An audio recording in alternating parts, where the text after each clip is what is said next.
I'm never gonna get to hear my nieces say, Gunkle, can I get a nana? Gunkle, you going to work? Gunkle, are you okay? I'm never gonna hear that again. Office released a statement saying that they have arrested 56-year-old Charles Ford for being a felon in possession of a weapon, as well as lying to agents about that mass shooting that happened on Sunday that killed 8 children. 8 children, ages 3 to 11. All of them asleep. None of them ever woke up. Let that sit for a second. 8 kids, some of them babies, were executed inside their own home on a quiet Sunday morning in Shreveport, Louisiana. And the man who pulled the trigger? He was supposed to be their father. The one person in this entire world who was biologically, legally, and morally obligated to protect them, walked into that house with a rifle and made sure not a single one of them survived. This is the story of the 2026 Shreveport mass shooting, the deadliest single-day mass shooting in Louisiana history. And now, weeks after 8 small coffins were lowered into the ground, investigators have made a new arrest. A second man has been taken into federal custody. And what is charged with changes everything we thought we knew about how this tragedy was even possible. Stay with me, because this story goes deeper than the headlines. And by the end of this video, you're going to understand exactly how a man who was legally banned from owning a firearm, a man who had already been convicted of a weapons crime, ended up with a military-grade rifle in his hands on the morning he decided to destroy his entire family. It was April 19, 2026. A Sunday. Easter weekend. The Cedar Grove neighborhood of Shreveport, Louisiana was quiet in the way neighborhoods are before the rest of the world wakes up. 5:55 in the morning. Most people were still asleep. Most children were definitely still asleep. That's when Shamar Elkins made his first move. He drove to Harrison Street, the home of his ex-wife, Christina Snow. He knocked on the door, and when she opened it, he shot her. 9 times. 9 separate gunshots into the body of his children's mother. Christina Snow was critically wounded. She fell. And by some miracle, some act of God, she was still alive. And she was still conscious enough to do something that saved the investigation that would follow. She asked Siri to call 911. But Elkins didn't wait around. He had already taken her 3 children. He loaded them into the vehicle and drove to the 300 block of West 79th Street, another home, where his wife Shaniqua Pugh lived with their children. And it was here, in this second location, that Shamar Elkins committed an act so monstrous that seasoned law enforcement officers, people who have spent decades in homicide and crime scene investigation, would later describe it as one of the most extensive and disturbing scenes they had ever encountered in their careers. All 8 children were asleep when he entered that house. He shot them while they slept. 5 girls and 3 boys. The youngest was 3 years old. Her name was Jayla Elkins. 3 years old. She never had a chance. None of them did. Shayla Elkins was 5. Kayla Pugh was 6. Kadarian Snow was 6. Braylon Snow was 5. Layla Pugh was 7. Markaden Pugh was 10. Sariah Snow was 11 years old, the oldest. She was 11 years old and she was asleep in a house she thought was safe, and she never woke up. 7 of these children were Elkins' own. 1 was his nephew. He killed his nephew. He killed his babies. He killed every child in that house. His wife Shaniqua was also shot, but survived. Keosha Pugh, Shaniqua's sister, was also present in the home with her 12-year-old daughter. They managed to escape by jumping from the roof of the house. Keosha called a family member immediately after. The call was brief. 5 words that will haunt anyone who hears them: he done shot the kids. At approximately 6 o'clock in the morning, police responded to a domestic disturbance call on West 79th Street. By the time officers arrived, the scene was already catastrophic. Elkins had fled. He carjacked a vehicle and led Shreveport police on a high-speed chase, a chase that extended 15 miles away into neighboring Bossier City, Louisiana. The chase ended on Brompton Lane. Elkins confronted police with the same rifle he had used on his children. There was a confrontation. Shots were fired. A preliminary autopsy would later conclude that Shamar Elkins died from a self-inflicted gunshot wound. He was pronounced dead just after 7 a.m., little more than an hour after he had started the worst morning in Shreveport's history. 4 crime scenes. 2 adult survivors. 8 dead children. And a community that would never be the same. Now let's talk about who Shamar Elkins was. Because understanding him, understanding the warning signs, the history, the system failures, is the only way to make sense of something that, on its surface, makes no sense at all. Elkins was 31 years old. Born December 7, 1994. He had served in the Louisiana Army National Guard from 2013 to 2020 as a signal support system specialist and fire support specialist. He was never deployed overseas. He left the Guard as a private. At the time of the shooting, he worked a regular job at United Parcel Service, UPS. To most people who saw him in passing, he was a working man, a father, a neighbor who waved at you from the porch. His neighbor Freddie Montgomery told CNN that just 12 hours before the shooting, on Saturday afternoon, he had seen Elkins sitting on the front porch while children played in the yard. They waved at each other. The children were laughing and running around.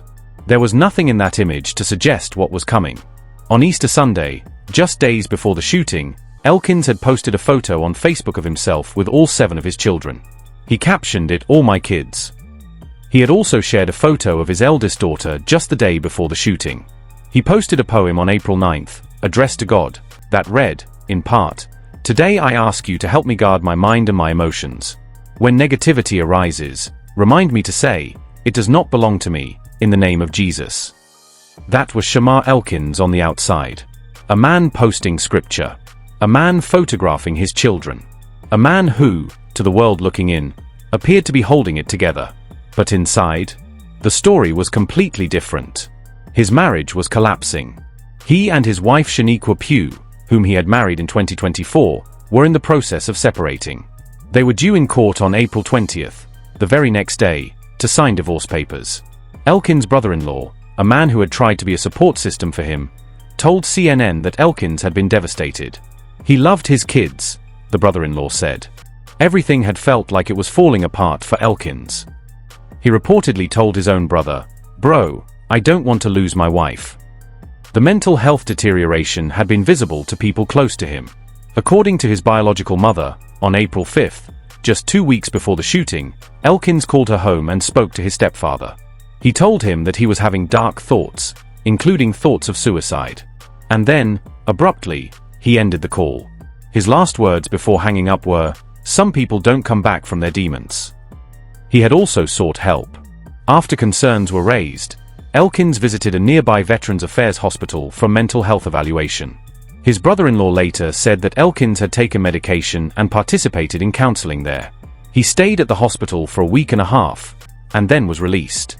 The system evaluated him and let him go. His brother-in-law said he had tried, repeatedly, to get Elkins out of his own head. "I would constantly talk to my brother-in-law. Let's sit outside. Let's play dominoes. Let's play cards. Let's go for a walk." He had asked Elkins directly whether he needed to go back to the hospital. Elkins said no. "I'm just gonna deal with it," he reportedly said. The brother-in-law told CNN, "I wish he went ahead and got the help." The Shreveport Police Department confirmed they were not previously aware of domestic violence issues in the household. But the signs, the calls, the dark thoughts, the hospitalization, the escalating desperation, were there. They just weren't visible to the right people at the right time. And there was something else. Something that should have made all of this impossible. Something that the law was supposed to prevent. Shamar Elkins was legally prohibited from owning a firearm. In March 2019, Elkins was arrested on 2 charges: illegal use of weapons and carrying a firearm on school property. What had happened was this: Elkins had walked outside a home near Caddo Magnet School, and when another person in a car pointed a gun at him, Elkins fired back. 5 rounds. Near a school. While children were outside on school grounds. Officers recovered shell casings at the scene. A Ruger 9mm handgun was recovered from his residence. He later pleaded guilty to the illegal use of weapons charge and was placed on 18 months probation.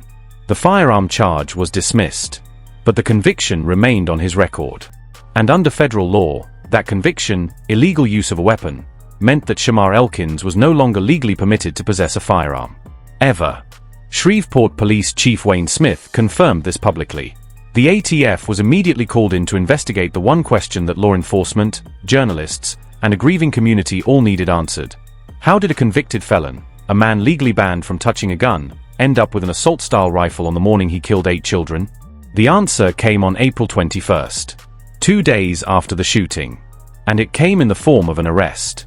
His name is Charles Ford, 56 years old. A resident of Shreveport. and on April 21, 2026, he was taken into federal custody on charges that strike at the heart of how this tragedy was made possible. Here is what investigators pieced together. The ATF and the Shreveport Police Department conducted a firearms trace on the rifle that Elkins used to carry out the mass shooting. Every legally purchased firearm in the United States has a paper trail, a record of who originally bought it, when, and where. Investigators followed that trail. They located the original purchaser of the weapon. And when they interviewed that person, she gave them a name, Charles Ford. She told agents that she had given the weapon to Ford. Investigators then went to Charles Ford. And Ford lied. He told ATF agents he had never been in possession of the gun. Never had it. Didn't know what they were talking about. There was a problem with that story. The evidence didn't support it. Investigators kept pushing. And eventually, Ford changed his account. He admitted that yes, he had, in fact, had the rifle. He said he kept it under the seat of his truck. He said that at some point, he came to believe that Elkins had taken possession of the rifle. And he said that around March 9, 2026, approximately 6 weeks before the shooting, he noticed the gun was gone, missing from under his seat. And he did nothing about it. He didn't report it stolen. He didn't call police. He didn't call anyone. He just noticed it was gone, and moved on. Here's the part that makes this even more inexcusable. Charles Ford is himself a convicted felon. Under federal law, convicted felons are prohibited from possessing firearms. Full stop. It does not matter if the gun was originally purchased legally by someone else. The moment that weapon came into Ford's possession, a federal crime was being committed. He knew he wasn't supposed to have it. He had it anyway. He kept it under his seat. And then Shamar Elkins, also a convicted felon, also prohibited from possessing a firearm, somehow got access to it.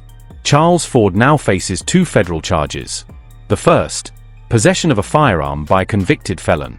For that charge alone, he faces up to 15 years in federal prison. The second charge, making a false statement to federal agents, the lie he told ATF investigators when they first interviewed him. That charge carries up to 5 years. In total, Ford faces up to 20 years in federal prison. United States Attorney Zachary A. Keller addressed the case directly and powerfully. He said, "Words fall short in the face of the acts Shamar Elkins perpetrated in Shreveport on April 19th. They are beyond comprehension or description.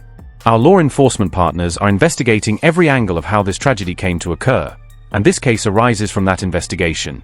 In particular, how Elkins secured a firearm that he used to execute his own children. Elkins' death means that our community will never see him face justice. Our hope, as we continue to investigate and prosecute this case alongside our law enforcement partners, is that holding the person whose gun Elkins used to perpetrate this crime will bring some measure of accountability." ATF Special Agent in Charge Joshua Jackson added, "The Bureau of Alcohol, Tobacco, Firearms, and Explosives is engaged and committed to holding people accountable for illegal possession and use of firearms that harm our community." Let's be very clear about what this means, and what it doesn't mean. Charles Ford did not pull the trigger. He did not plan the shooting.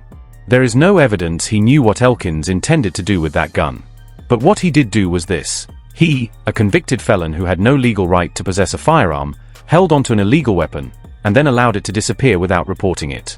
His negligence, his criminal possession, and his decision to lie to federal investigators are what he is being charged for. In a perfect world, in a world where the system worked the way it was supposed to, Shamar Elkins would never have had access to that rifle. Because Charles Ford, who had no legal right to possess it, would never have had it either. The original buyer would not have transferred it to a convicted felon. The chain of illegal custody that led that weapon from a legal purchase into the hands of a man who used it to massacre 8 sleeping children. That chain represents every point where the system failed. It represents a gap in accountability. A gap in reporting. A gap in the firearm background check system that cannot protect against informal, off-books transfers between individuals. And it represents the devastating real-world consequences of what happens when those gaps are left open. 8 children. 3 to 11 years old. Asleep in their beds. The community of Shreveport has been shattered. Mayor Tom Arsenault called it maybe the worst tragic situation we've ever had in the city. A candlelight vigil drew dozens of grief-stricken residents to the Cedar Grove neighborhood in the hours after the shooting. Caddo Parish Sheriff Henry L. Whitehorn Sr. used the moment to issue a stark warning. We cannot afford to treat domestic violence as an afterthought. We must ensure that every victim, every mother, every father, every child has access to safety. According to Shreveport Councilman Grayson Boucher, more than 30% of murders in the city of Shreveport are classified as domestic in nature. This is not a rare tragedy born of extraordinary evil. This is the catastrophic endpoint of a pattern of domestic tension, of men losing control, of warning signs going unheeded, of systems failing to intervene in time. Former FBI Deputy Director Andrew McCabe, speaking to CNN as a senior law enforcement analyst, framed it this way: the work to be done now is to go back and try to see those signs that were there, for family members, for likely his spouse, for friends, for others, and work with the community on better understanding what steps to take when someone around you is spiraling into that sort of a depression. He's right. And he's also describing something incredibly hard. Because Shamar Elkins was going to counseling. Shamar Elkins had been hospitalized. Shamar Elkins had people around him who were trying, who were asking him to sit outside, play cards, talk. And none of it was enough. The darkness won. And 8 children paid for it with their lives. According to the non-profit organization Gun Violence Archive, there were 6 incidents of mass murder in the United States in 2026 before the Shreveport shooting. This incident is the deadliest mass shooting in the United States since January 2024. It is the deadliest mass shooting on a single day in the history of Louisiana. Those are not just statistics. Those are measurements of grief. Each number in those records represents a family, a community, a neighborhood that woke up one morning and was never the same again. Shreveport is now part of that record. And the names of those 8 children, Jayla, Shayla, Kayla, Layla, Markaden, Braylon, Kedarian, Saraya, are now part of that record too. The investigation is ongoing. Authorities have made clear they are examining every angle of how this shooting happened. Not just the act itself, but the entire chain of events, decisions, and failures that made it possible. The arrest of Charles Ford is a piece of that. But investigators have signaled it may not be the last piece. As for the survivors, Christina Snow, the ex-wife who was shot 9 times and used Siri to call 911 while bleeding on the floor, she's expected to survive. Shaniqua Pugh, the wife who was shot inside the West 79th Street home, she's expected to survive. Keosha Pugh and her 12-year-old daughter, who jumped from the roof to escape, they survived. These 4 women now carry the weight of that morning for the rest of their lives. They lost children. They lost a sense of safety. They lost something that no amount of time or counseling or community support will ever fully restore. And Shreveport, a city of about 180,000 people, carries it too. The neighborhood carries it. The schools those children should have attended carry it. Every parent in Cedar Grove who kissed their child goodnight on April 18th and woke up on April 19th to sirens carries it. This is why these cases matter beyond the breaking news cycle. This is why we have to sit with the discomfort and look at the full picture. Not just the monster, but the machinery that enabled him. The illegal gun transfer. The convicted felon who held the weapon. The mental health system that evaluated and released a man who had told his stepfather he was having dark thoughts about suicide. The court date that was supposed to happen the very next day. All of it. Because if we only talk about Shamar Elkins, we miss the lesson. And if we miss the lesson, we miss the only thing that makes telling this story worth anything at all. 8 children were killed.